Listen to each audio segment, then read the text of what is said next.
What's up, guys? This is Astranox. Showcase of Flan in Guild War. Man, she's amazing. She just enables some really cool things. So that's her gear, that's her stats. I'll show you guys the stats of the other heroes that I use with her in also in the other battle that's not with her. And this Guild War is really fast, guys. Very high offense on my heroes. Pretty high speed as well. I'm using a lot of speed imprints. And Flan, really I like the composition of having a hero like Benevolent Roman.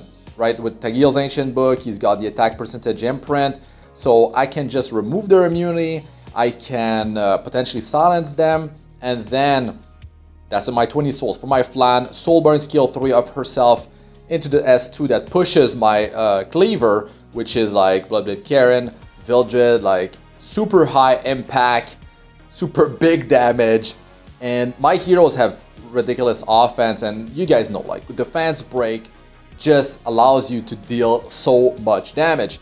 Now, the big thing about Flan is that, well, if you want me to talk about her skills more in detail, you can check my showcase of herself, right? The video that I've done before, her post-buff showcase, and I'll showcase her in RTA as well. So, yeah, Defense Break, insane damage, but what I really love about Flan is that now she has combat genius pushback on the skill number 3. That's cool and all, but the fact that she increases critical hit damage by 50%, now that allows your damage eater to deal way more damage than before, right? Like something Tywin cannot do. Of course, he's got the crit chance buff, that's great and all, but hitting 100% crit chance or close to it is fairly easy, right? The crit damage allows you to just hit harder, and it's great. So the first battle here, you know, I got speed imprint on my Shuri, I got it on my Sid, and I'm just picking them apart here. Just huge single target burst with Sid, gets the extra turn.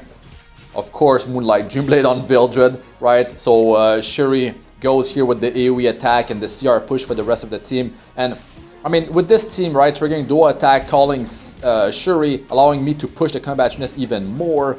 And he's on Sash I-10, so if someone falls, that's combat genius for my team. So really crazy stuff that you're able to do with a team composition like this. Like, I really love Fire Shuri, only a 4-star hero, and another great hero that just enables some really cool stuff.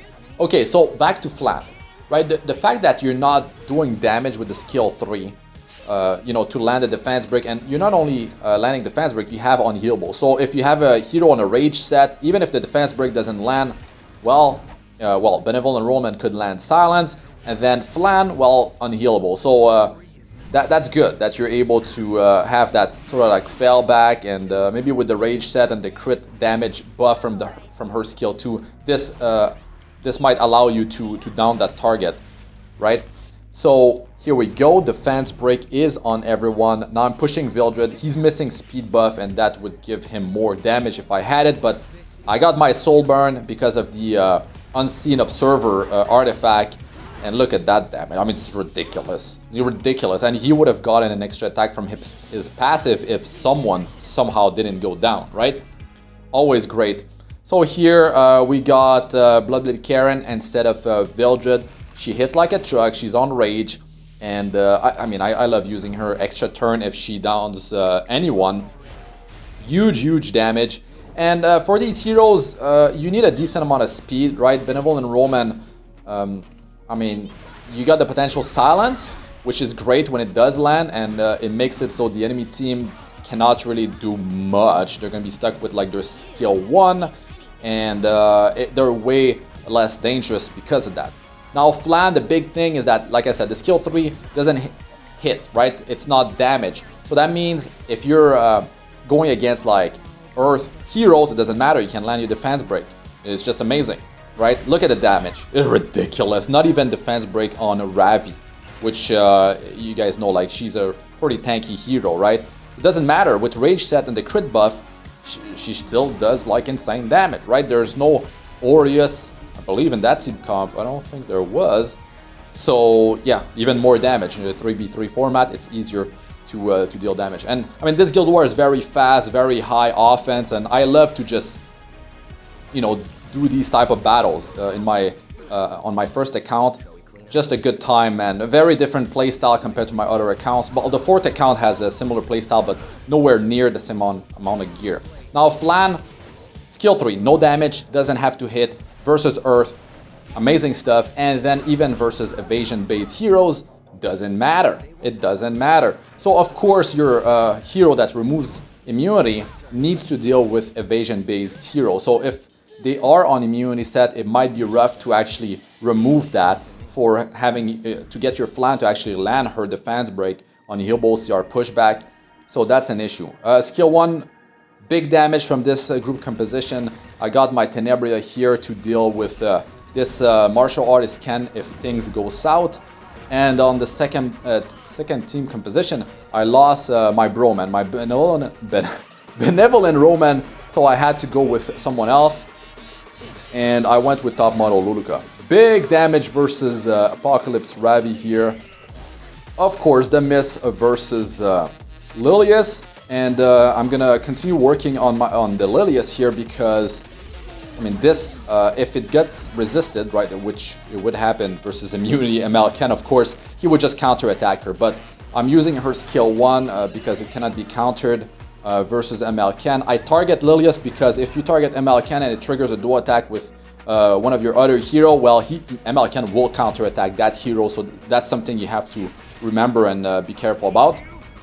Now, Flan, you know, you don't need skill ups. That's another really cool thing.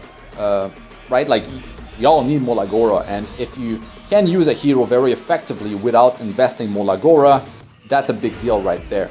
And that's definitely another major pro over a lot of heroes, support heroes. Now Tywin, right, like you need to deal damage on skill 3, so evasion-based heroes like the attack would miss, so forget about having the defense break happen, and other issues like you deal damage, so triggers counter attacks, counter Elbrus, and he might even go down, right? So that's unfortunate. Versus Flan, which, you know, like she's not gonna take damage unless you're triggering a skill like from a hero like Politis or Celine, right? That could be problematic. So Flan, of course, pros and cons. And here I was able to soften up this Ravi, so at least I can sort of like guarantee a hero to go down in case maybe defense break didn't land on most or maybe any hero. But here you can see the damage was huge, and defense break doesn't need to be on every hero, especially when you have a rage set. Ton of fun, very effective hero, love Flan. If you're looking for an emulator to play Apex 7 or other mobile games, the one that I use personally is in the description of the video with the instruction on how to install it properly. But that's gonna be it for this one. I'm Astranox, good luck with all you do. Peace out for now.